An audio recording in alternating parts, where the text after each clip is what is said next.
If you and your spouse are trying to survive an affair, here are 10 things you can do. First of all, there needs to be repentance, sorrow for what has happened. It needs to be cut off cold turkey. No more texting, reaching out to the person with whom infidelity happened. It's over. No more contact. It needs to be cut off. Basically, like you're dealing with somebody who's using drugs. I have found that people will lie, cheat, and steal to keep the affair going. Grief. There needs to be grief, and a period of grief where especially that person who was offended has permission to feel whatever they need to feel.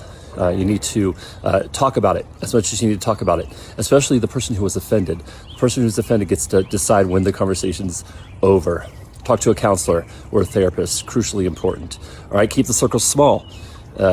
Loose lips sink ships. And when there has been an affair, it is important you keep the circle really, really small. Make love as soon as possible. As soon as you both are comfortable with it and okay with it and can do it, not against your will, make love as soon as possible. It is incredibly healing. Be intentional with your relationship. Focus on date nights, on time together, trying to establish healthier routines. And then I would say, as a pastor, focus on Christ and build your relationship, rebuild it on Jesus Christ.